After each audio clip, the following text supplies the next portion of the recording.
What's up everyone? Welcome back to my channel. I am Lolise, and today we're going to be talking about something I've been watching develop over the past maybe like month or so, and that is this whole situation of the allegations that were brought forth against the YouTube creator Kwite. Now, before we get into it, if you haven't already, please don't forget to like and subscribe and hit the bell icon so you get a notification every time I post. Please don't send anybody that we talk about in this video any hate, negativity, nothing like that. These are just my thoughts and opinions based on what I'm seeing play out on the internet. So if you have something to say about what we were talking about, just shoot it down in the comments below. That's what they are there for. I also want to give a quick trigger warning too. The allegations that we are going to be discussing include things like SA, R-wording someone, homophobia, transphobia, racism. I mean, any of the bad things, these allegations include them. As it is later stated, it's like somebody was just throwing everything at the wall to see what stuck. But now let's get into all of this stuff that unfolded. I don't even want to call it drama because this is like next level stuff. Some of the stuff is life-ruining things. But let's backtrack a little bit. Also, if you're wondering what notebook I'm using today, it is not my pink Power Ranger notebook that has kind of been saved for Vanderpump Rules recaps at this point. I'm actually using my Sacred Notes. I love this notebook as well. Let's get into it. So Kwite is a commentary YouTuber who at this point has around like 1.9 million subscribers. He did lose some from this, but it seems like he's gained most of, if not all and more, back. I don't actually know what his subscriber count was before all of this stuff. So the YouTuber Kwite actually kept his face and identity completely hidden. In his videos, he would always wear a green hoodie, some aviator glasses, and a surgical mask. I found Kwite in 2020, so I thought the mask was like part of the whole 2020 vibe. Turns out it wasn't. It was not. He was already doing that before this, so I guess he was a trendsetter in that sense and made it like more comfortable for people to wear masks. So, but he was also prepared. Isn't it weird when you're prepared for an international pandemic like that? Because I was too, and it was really weird. But because of his look, I would always recognize him in all of his videos. I had watched a couple of videos here and there, and some video along the way had made me be like, you know, I'm gonna subscribe to this guy. He's got a good take on whatever I was watching. I have no idea. But I didn't really watch his videos regularly, and I probably only watched like a handful of them just in general. Kwite would talk about videos like trending topics, issues, things that were going on in YouTube, or just like topics about generalized things, and he would get a lot of views. He would get anywhere from 200 to 400k views, so he became very popular. Other than those few videos, really didn't know much about him. Like, obviously he keeps his entire identity hidden, so I wouldn't really know anything about him personally, but I didn't know about any like past controversies or who he mingles with in the YouTube sphere or anything like that. And one day last month, I am just scrolling Twitter, doom scrolling if you will, and I see a tweet from somebody I follow, allegedly Angelo. I see a tweet from them that says, "Oh god, Kwite is a monster, trigger warning," all the stuff I just told you, and then it has a link to somebody named Orion's tweet. So I click on that. So then I click on that, and the tweet says, "I refuse to be silent any longer," and it has a twit longer attached. I just really hate when people come out with allegations of very serious and criminal and traumatic activities and they make a twit longer about it. It just kind of ruins the, like, I don't know, integrity of it. Like, maybe call the police or something first. But anyway, let's read what this twit longer says. And this is really where the trigger warning is going to kind of take hold and everything. So trigger warning for all of this, and there will probably be some words that are muted, bleeped out, whatever. It says, "Hello, I've never felt I could come out about this, and I've struggled with this for years before writing this, and I doubt it'll be anything close of years after I write this it'll ever be released." I don't know what they're trying to say here. But in the case you are reading this, I have to come out and lay what happened to me. I was by a man known as the YouTuber Kwite in February of 2018 and have been in an extremely toxic friendship on and off relationship with him since 2017. To start in the beginning, I had found Kwite's channel when I had less than 500 subscribers, and as a teenager wanted to make art for him. Because he didn't use his face in videos, I thought he would have an easier time if I drew him and recommended he wore sunglasses and a face mask instead of manually keying his face out with a black box. Then I essentially came up with his persona with him and drew various talk sprites for him for free that he only ever used maybe once. We were around the same age and slowly began talking and bonding over shared mental health issues. At this time, I was undiagnosed with autism and borderline personality disorder, which I now have a diagnosis of. Well, duh, if you're like undiagnosed with something and then you say and thus was unaware of how these would affect me in the coming relationship we had, and how he would, most likely without knowing, take advantage of me. So they are starting off all these allegations with he maybe unwillingly was taking advantage of me. Oh my god. Okay. At first we were extremely close in ways that helped both of us. He shared bits of his past and I shared mine. However, slowly my status as an artist would land me in more YouTuber circles than his would, and he would slowly encourage me to let him join said spaces. As a friend, I of course wanted to include him in as many as I could, but as I did and he made various connections outside of me, the relationship grew transactional. So now they're painting it as it started off with Kwite was using this person to network for professional gain. While I won't say I was the most stable person at the time, I was not actively unkind. I cannot say the same for him. When my abandonment issues would arise, he would leave me ignored, and when I was having the worst time of my life, he would swoop in to save me and keep me under his thumb. He would yell at me or act passive aggressive towards me when being my friend was inconvenient, but love bomb me when it was just us or he needed something from me. He would use my memory issues against me to gaslight me about things he said, and would keep most of the conversations he had on calls or on Skype because the messages delete after a set amount of time. He would actively talk about his new friends to me when he wanted me to do something for him and took up a great amount of my time. Eventually, we met in real life a few times. I had transphobic parents, so I told him my dead name to use only when my parents were talking to him. But after knowing this information, he would use it in a way to belittle me. The first meeting was fine, but he had a rule I wasn't allowed to take any pictures of him, but he was allowed to take pictures of me. After promising and begging to take a few pictures that wouldn't and still haven't been posted for memories, he let me take a few before he left. Gonna pause again. All of these pictures that this person is saying that they were, trusted with, they had to beg and they wouldn't release them. Well, they've released them. The second meeting, however, was different. We had planned to meet up when he was on vacation in my city, and thus I would pick him up in my car. We would both go to a trampoline park and go see Black Panther. This is where the worst of his behavior occurred. At this time, we were both on and off flirting and had discussed that if we were both single at this time, we would take each other's virginity. However, once he came on to me in the backseat of my car, I started to get cold feet. He, however, did not want to take no for an answer. In the backseat of my own car, he me. All the while I was telling him how it hurt and how I didn't want to do this anymore. He kept telling me this is what you wanted as he went, but soon got bored of it and got out. I sat in the car by myself for a bit before going to join him in the movie we had planned to see, and to make up, he had me buy him popcorn. I put the event out of my mind as just being two virgins at being bad at sex and hung out with him for the rest of the day as he was still one of my closest friends. I have a video with him to prove we were together at that time that I was able to post only for myself after begging him to take pictures with me because we were friends. Before I go on, this person is flat out saying Kwite had a boundary, and I continued to push and push and push until they gave in. Cool. A few months later, once he had gained quite a few more subscribers and larger YouTube friends, did he start ghosting me more and more often, all while I was having a BPD episode. It got to the point where he called me to cut me off, and in our fight called me who thinks she's a boy and will never be. This extremely hurt me and caused me to spiral more. I almost needed to be institutionalized, but thankfully for my social support, I wasn't. Months passed, and when I tried to come out about the emotional abuse I suffered, I received harassment from his fans. I received calls to my house telling me to kill myself. Don't do that, you guys. Furthering my poor mental health. Eventually, however, it subsided, and through a turn of events, I was able to set up a call to reconcile with him. In this call, he tried to gaslight me further, claiming I had led him on, or worse, assaulted him instead, all in front of a mediator who thankfully knew better than to believe him. Not a very good mediator if they're already taking one side. In this call, he screamed at me, threw things, broke things, and continued to gaslight me. However, thanks to Danny, Lord Bung, he was calmed down and apologized for some of his behavior. However, I don't believe he was sincere. Who cares if he was throwing stuff? He's in his home. I am truly sorry that I stayed silent on this issue for years, but I can't keep silent. I have been scared for myself and how the public will treat me, but I am too scared that I am not the only victim to be kept silent anymore. Anyone who may also have been victimized is more than encouraged to DM me, and I hope you're doing okay. I know many of you will not believe me. I don't care anymore. For those who do,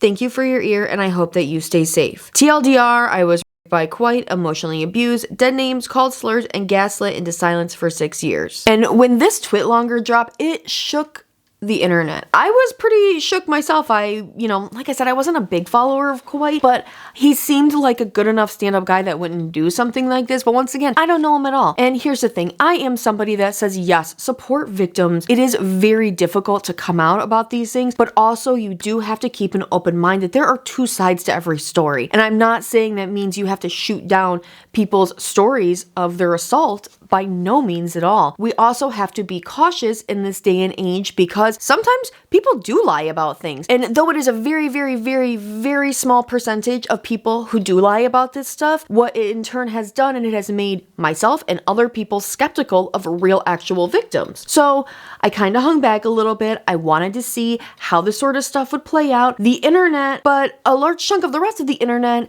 did not take that stance. Instead, they actually sided with Orion. So Orion put these claims out, and there were tweets for Stand for Orion, cancel Kwite, all this. People were siding with him, and Kwite was pretty much silent for a little bit. Everybody was like, when is he going to respond? Is he going to respond, or is this going to be a situation like, for example, Boy in a Band, where allegations came forward, and those were actually very strong allegations with like actual receipts and things, and we haven't heard anything from Boy in a Band in quite a while. So was this going to be the same situation? And while Kwite was silent, Orion claimed that Kwite was actually going through and deleting their messages, like using a bot or something to delete all of their messages because he had to cover his tracks now. He didn't want anything else to be leaked out. And this even resulted in Kwite actually being doxxed. Because, yes, Orion said they begged and pleaded and pushed Kwite's boundaries to get pictures of him, and then did end up posting them, which is what Kwite was afraid of in the first place. About 2 weeks later,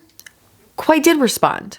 After a couple weeks of people on the internet hating on him, making accusations, labeling him. But really what was happening was all this time, Kwite was getting his ducks in a row. Unlike Orion, who literally had no actual receipts, just posted a twit longer saying things, Kwite said, no, I have receipts. I'm gonna get all of these organized. I'm gonna lay this out, and I'm gonna make a correct timeline of what happened here. So Kwite posted a very long video. This video was called For the Record, and it was an hour and 30 minutes long. The thumbnail was just a picture of Kwite. No green hoodie, no glasses, no mask. He was showing his true face because these were serious allegations that he needed to address, and Orion had already doxed him. So really in his mind, he's got to address this stuff. This is serious. He can't just put on a costume for this, and everybody knows what he looks like anyway. And let me tell you, this video is probably one of the most thorough and concise response videos to allegations that I have ever seen since the Creepshow Art Emily Artful saga. And when this video starts, Kwite jumps right in. He is no time to play. I got an hour and 30 minutes. I need to get this done. I need y'all to hear this. He goes right in the beginning and says that everything that Orion is saying is false, and that he has multiple receipts throughout this entire video, including voice recordings of Orion talking about the exact same event the year before. So Kwite goes through each one of his accusations. He does confirm that they did know each other and that they did have conversations about sex, and they did go to the movies, they did go see Black Panther. All of that is true. When it comes to things like paying for the popcorn to make it up to him, Kwite says he was very insistent on this outing together that he pay for everything. He had just been making a lot of money. He wanted to buy his own stuff at the mall. He wanted to buy his own popcorn, but Orion was very insistent on him paying for everything because, really it just sounded like he was trying to take Kwite out on a date and he wanted to be the one paying for everything, but Kwite maybe didn't see it that way. In fact, in this outing, Orion even pressured Kwite into kissing him so Kwite could pay for his own plushie. So what Kwite dives into is a very long, complicated tale of a very toxic relationship between him and Orion. Kwite gives proof of screenshots throughout this entire video of conversations where Orion would blatantly flat out ignore any sort of boundary Kwite would put forward. Kwite flat out said in a conversation that they did not want a kiss from Orion, and Orion continued to push it and said, too bad, it'll happen anyway. Learn some effing boundaries. So somebody needs to learn about what consent really is, and it doesn't so far sound like it's Kwite. Kwite also stated that Orion was the one that would push conversations towards being sexual in a voice call. It was not him. And he didn't use voice calls to hide what he was doing. It was just easier. And that's also why he used Skype, because at that time Skype was the only thing that really did video calling. Nowadays we have all kinds of things that do video calling, but then it was really just Skype. I remember that. I had to do a couple interviews on Skype, and man, that stuff was hard to use back in the day. But Kwite says that he was kind of uncomfortable with the way like conversations would go in terms of sexual stuff, but he would just kind of play it off, joke it off. Kwite shows lots of screenshots of Orion's extreme forwardness, and oh my god, it is so awkward to read some of the stuff that Orion would send to him. Like how do you not see that the person that you're trying to flirt with is not into you? It's not that hard. It legit looks like a 12-year-old is typing to Kwite sometimes. Kwite does confirm that they dated, but it was only like 2 days, and Kwite ended it pretty quickly because they really didn't want to date this person in the first place. Now, Kwite goes deep into this video, and when I tell you that he goes deep, I mean he goes deep. He shares some of his deepest, darkest secrets with the internet that no one would be comfortable sharing, but these secrets unfortunately do kind of help his case a little bit. And he goes on to share that he has sexual anxiety, which, you know what, to be fair, a lot of people do. It's not weird or uncommon to have anxiety when it comes to a sexual encounter. But then he's also a virgin. And Kwite has shared this with Orion, and Orion has made fun of him for it. He also talked about, you know, with his sexual anxiety, he has performance issues. I'm just gonna say right now, like, that is all up in your head. You're getting too caught up in your head. Stop thinking with your head, dude. Think with your other head, dude. That's my advice. Kwite also confesses that he actually was a victim of SA twice, once before this alleged incident and once after, and it was soul-crushing for him. You know, it was so soul-crushing to him, he couldn't imagine doing this to somebody else. And to be honest, it takes serious balls, no pun intended, to admit that kind of thing to anybody, much less post it in a YouTube video where almost 4 million people have watched it. Orion then, at one point, outed Kwite for self-harm. He was in a video with like another creator, and he just blurted that out like, oh, he self-harmed, and you know, I helped him work through that. Did you? Or did you just out him to the entire internet? Through the video, Kwite breaks down Orion's timeline, getting times, dates, and sometimes even years wrong. Like, how are you gonna get years wrong? Especially like the alleged.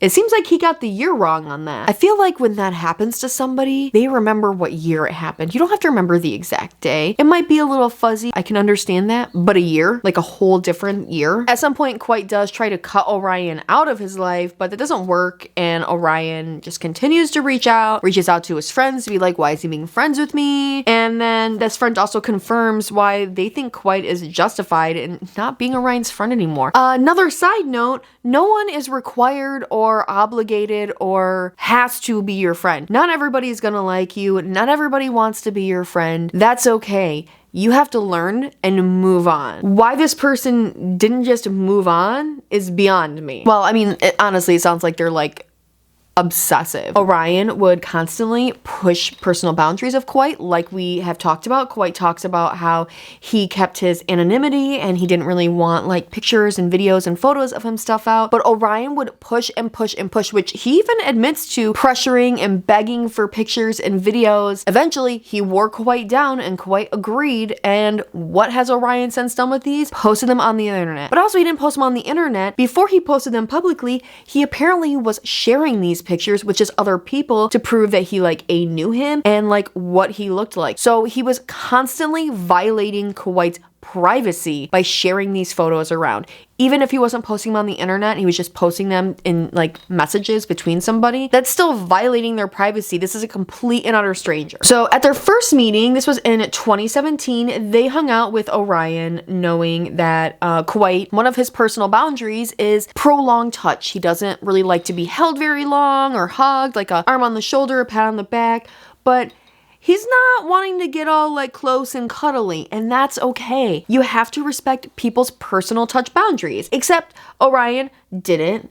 Orion doesn't respect personal boundaries at all, and throughout the day kept making Kwite more and more uncomfortable. What also made Kwite uncomfortable was that Orion's dad was chaperoning this. In and of itself, that's not really a bad thing. Like, Kwite's like, I understand this like strange dude from the internet is coming to like take their kid out. They want to make sure I'm not a serial killer. I'm not gonna kidnap their child. Totally understandable. However, Orion had painted this picture to Kwite that their father was verbally and physically abusive, had a very short temper, would go from 0 to 100 super quick. So that put Kwite on edge, especially because they've been told by Orion that their parents are transphobic, and Orion being trans, it's just a scary situation, which it sounds like they were teenagers. I would be terrified too. I wouldn't want to move, which is what Kwite says. He didn't want to move a muscle. They walked around at the mall for a while, and then they went back to Orion's house and watched a Disney movie. I don't remember which one. And Orion's dad sat with them the whole time while they watched the movie. Meanwhile, Orion, while their dad is in the room, is constantly violating Kwite's personal boundaries, hanging all over him, touching him, taking all these pictures. I've seen these pictures now. It is ridiculous that not only did Orion push and break one personal boundary, but did two after being told verbally and in text, these are my boundaries, I don't like this. And violating his personal boundaries while he is on edge because you have painted this terrible picture of your father. We don't know if that's true or not. We have no idea what kind of man Orion's father is. Kwite includes several other examples in this section alone of how Orion constantly pushed boundaries, both physical, personal, professional boundaries, trying to force their way into the channel. Honestly, it feels like Orion is a little bit like gatekeeping of Kwite. I saw him when he only had 500 subscribers, and I'm the one that made his signature look, and I sent him drawings to use, when that is not the case. Kwite does show later, like, yeah, he drew a couple of these things for me. I used it once, but like, I didn't ask him to do that, so I didn't use them in multiple videos. I didn't know there was an expectation of me to do that, and I didn't pay him because I didn't ask for these things. And then also trying to force their way into being a mod in their Discord, being on their podcast as a co-host.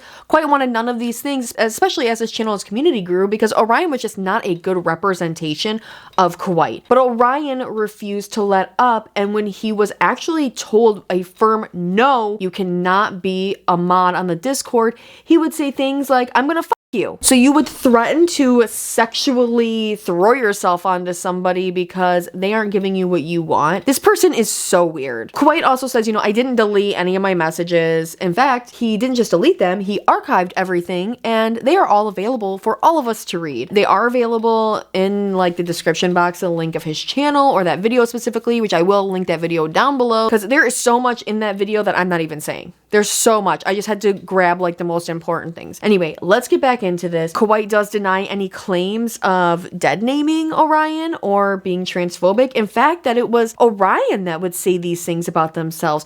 That phrase of a who wants to be a boy but never will, Orion said that about themselves, not the other way around. And Kwite shows proof of that. Kwite literally has a big screenshot of an entire conversation of Orion saying that about themselves. And while Orion said Kwite would say all these terrible things to him, in fact, it was Orion that would actually make racist, anti-Asian jokes to him. Apparently, Kwite is part Filipino, and Orion would make jokes about him, to the point where like other people who would see these jokes are like, dude, are you okay with this? And though Kwite said actually sometimes it made him really uncomfortable, he didn't want to rock the boat with Orion, so he just said, yeah, it's fine, I'm not offended by it. But when you're doing it all the time, it's kind of offensive. How can you not be offended? And also, it's a red flag, huge red flag, to just constantly be saying like racist jokes. But if that's the entire basis of all of your jokes and that comes up at least once in each conversation, you have a problem. Orion would also express extreme jealousy and insecurity of Kwite. I don't even want to say being friends with other people, but literally just talking to other people. Orion got upset about a podcast that Kwite had started, and where Kwite had an amazing conversation with the person, and it was great. And Orion tried to make them feel guilty and felt completely insecure in their friendship because Orion had a conversation with somebody that wasn't him. But because of a lot of the trauma that Orion dealt with and that Kwite had dealt with in the past, and the fact that they had bonded over that, Kwite did feel guilted into like continuing to communicate with Orion. So around like May of 2018, Kwite started to pull away from Orion. And then in May,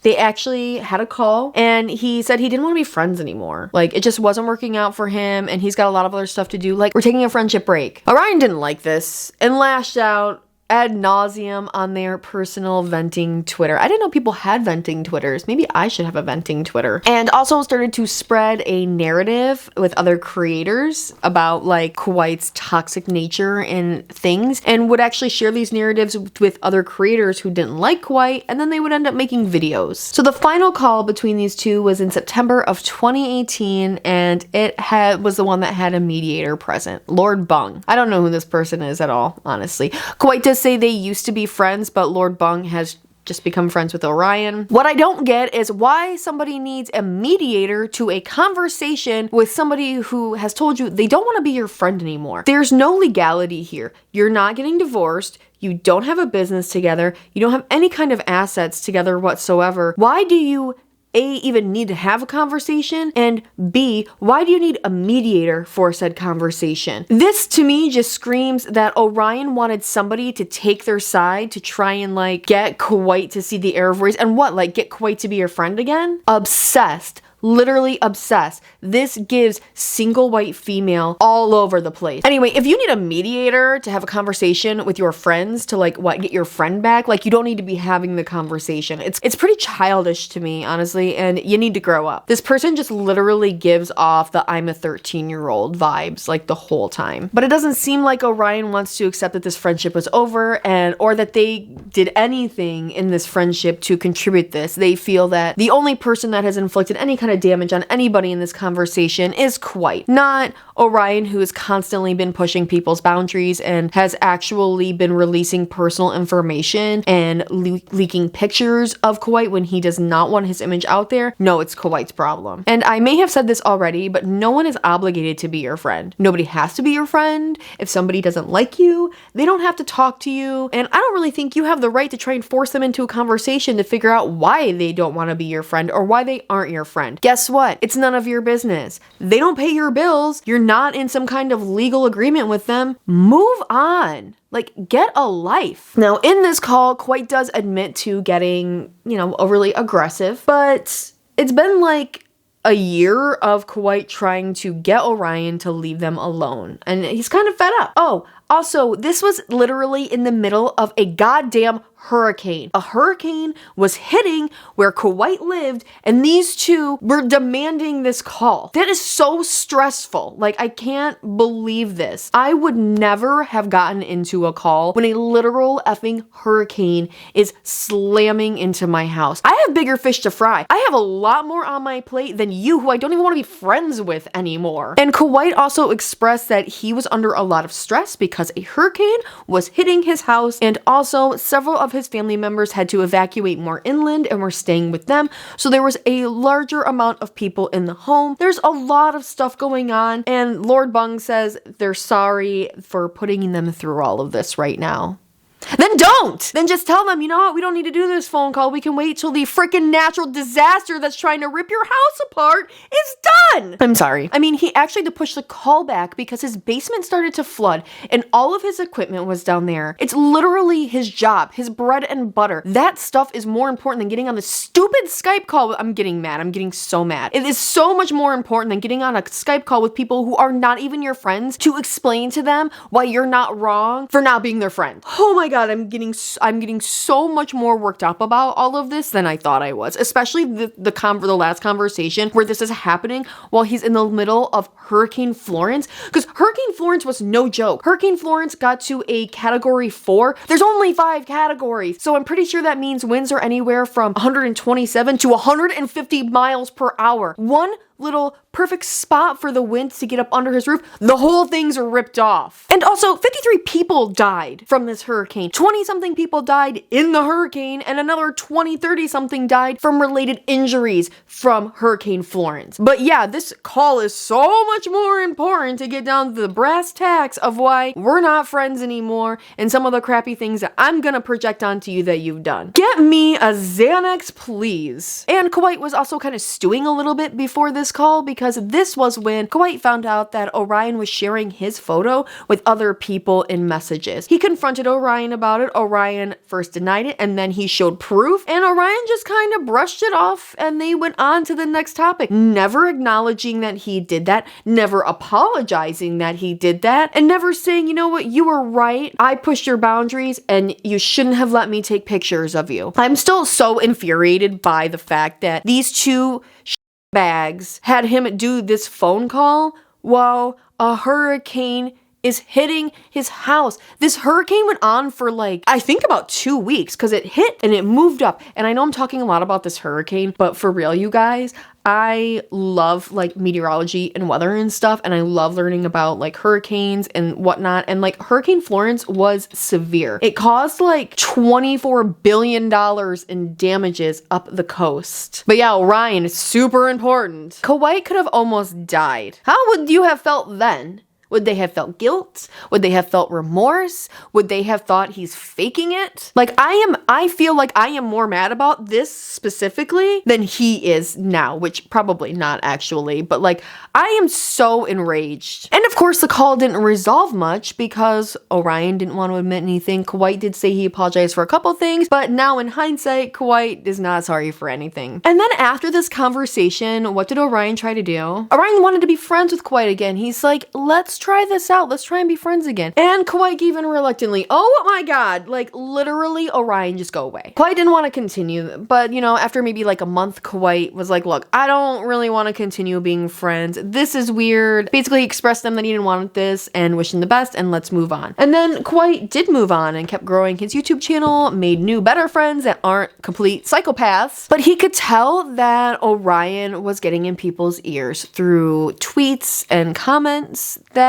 would be left just randomly, or possibly Orion was using a sock account to just straight up harass him. Like Kwite didn't say the sock account thing, I did. Really when it comes down to it though, Orion has completely violated Kwite's privacy. He has disrespected any boundary that Kwite ever attempted to set with him. Also, Kwite used and weaponized the empathy and sympathy that the internet has for victims of the whole and projected the anger of the internet onto somebody who was not deserving of it because they felt slighted, that somebody didn't want to be their friend anymore. And he came forward with all these false allegations while having zero proof of it at all. There's nothing. No proof of any of this ever happening. In his video, Kwite does also note how similar this is to a situation that he covered a few years ago involving a creator named Slazo. Now, Slazo, a few years back, he had, I don't know, it was like allegations from an ex-girlfriend that he was abusive and maybe had assaulted her. I wasn't around for a lot of that. I've just seen like older videos diving into it, and it's been a long time since I've even seen those. However, I know that it came forward that like, well, yeah, he said some really crappy things to his girlfriend, that he wasn't actually like abusive to her, and it all kind of died down when Slazo came forward and like really explained his side of the story. And the lesson that so many creators took from that at the time was maybe we shouldn't dogpile on a creator when these kind of allegations come out until we have proof or hear from them, or both. In that Slazo situation, Kwite was actually one of the creators that had hopped on the bandwagon and was all in on the allegations against Slazo. So then when it came out that they weren't true, he felt very remorseful and apologized multiple times. So the fact that this is now happening to him, well, the irony is not lost on him. Kwite talks about how, you know, in hindsight, he sees how he was very careless with not getting the whole picture before talking about that, which is why I waited to talk about all this, because I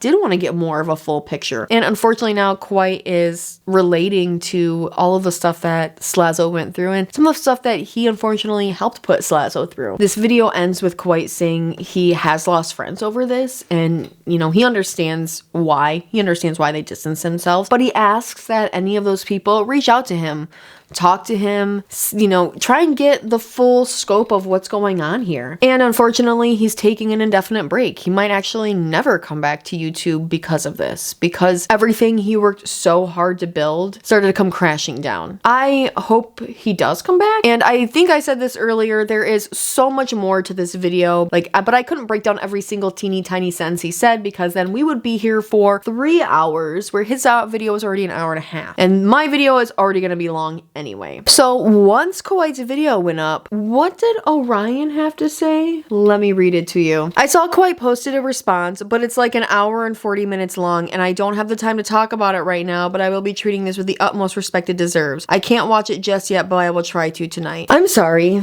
You put out a ridiculous twit longer, accusing a man of doing some of the most heinous things that people can do to somebody besides torturing and murdering them, thus almost completely ruining his life, both psychologically, personally, and professionally. And when he actually takes the time to step by step respond to each one of your allegations, you don't have time to respond. You better make some time to respond, because you made enough time to sit and think about all of that and twist every interaction that you ever had with Kwite and put it into a twit longer in an attempt to ruin his life, and not only ruin his life, but actually put him in physical danger. Because remember, Orion said that Kwite has a history of self-harming. What if this was a trigger to the point where he actually unalived himself from the self-harm? Or somebody in the street recognized him from the photos that you put up without his permission, sees him in the street, and attacks him over your false allegations, but you don't have time to respond? Once again, I feel like I'm talking to a 12-year-old boy. Apparently, Orion does eventually watch it and says this: "Hey, I haven't seen the full video, but I noticed quite a bit of lying in the first 10 minutes, so I realized I need to show my diagnosis. After I post this, I'm logging off for a while, but here's undeniable proof that what I said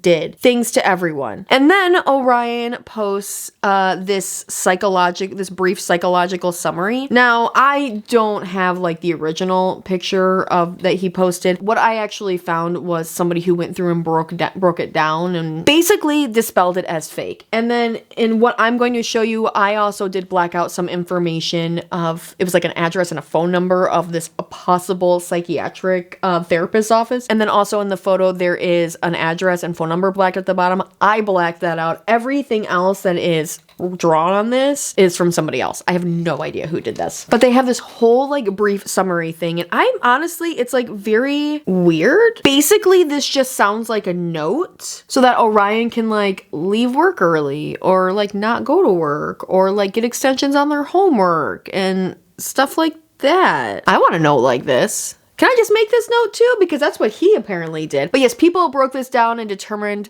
that it was fake. I don't know if this document is fake or not, because I've never seen a brief psychological summary, which is odd because I've seen a lot of therapists. But a lot of people determined that this was fake. And my thing is, this doesn't prove anything. This does not prove that anything occurred. This doesn't even prove that you actually know Kwite. I mean, Kwite did say that you know him, but this doesn't prove anything at all. It does not talk about the instant. It mentions an essay, like it happened, but it could have happened anywhere with anyone at any time. This says absolutely nothing. And let's say this is true, like that not that it's true, but that the document is real, that a psychologist did actually write this.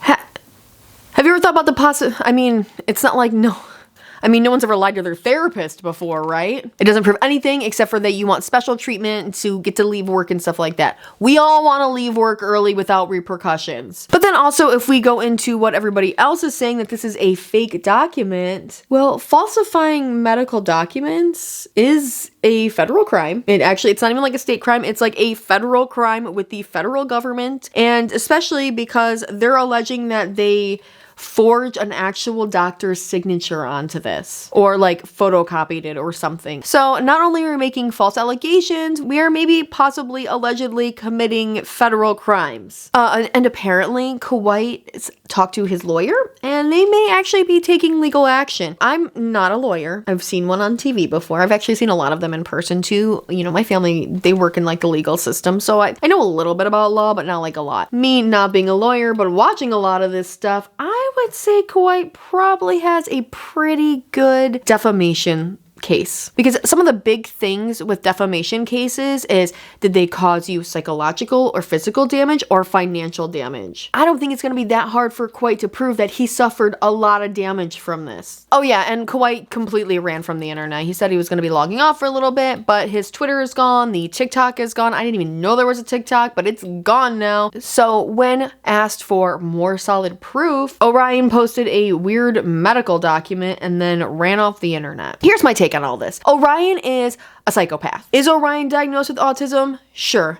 Diagnosed with BPD? Sure. I don't know if any of those are real or not, but just because you experience those two things doesn't mean you're not a psychopath. Like, this is psychotic. The obsession, the codependency, the lying to completely ruin and maybe even end Kwite's life. It's horrifying that a person could do this and continue to push this narrative until Kwite actually came forward with proof saying this isn't real. And, you know, the general consensus now is that none of this was true and Orion was, I don't know, clout chasing, trying to hurt Kwite because Kwite didn't want to be their friends anymore. I can't get over it. I can't get over just not wanting to be their friend and going to this kind of lengths. But some people are saying, like, look, they were false allegations. Nobody was hurt by this. Let's just go on our way. No, wrong. Kwite was hurt. Kwite was hurt mentally, probably spiritually, physiologically, financially. Not only was Kwite hurt, but also a lot of his fans, supporters, the relationships that Kwite had with other friends and coworkers and colleagues, that's been hurt now. And Orion has actually hurt real life victims of people who have experienced this, because now this is another example of somebody who twisted or made up stories to fit their own narrative and lied about things. So when somebody comes forward with a story that's similar, but when you cry wolf, no one believes when the wolf is actually there. False allegations are extremely small percentages of reported cases. I think it's like only maybe like 20% of sexual assault cases are actually reported to the police, and only 3% of those are false cases. So very small percentage of cases, real cases, are even reported, and then extremely small percentages of those are fake. So while you don't think anybody is being damaged by this, lots of people are being damaged and hurt by this, and still will continue to be hurt by this for years and probably decades to come, because now other people can use this as an example when somebody lied about this kind of thing. Anyway, that is it for today's video, you guys. I'm sorry I got really heated about a lot of things, but it's just very infuriating, some of the stuff that I learned. If you haven't already, please don't forget to like and subscribe. I will see you in my next video. Laters. Bye.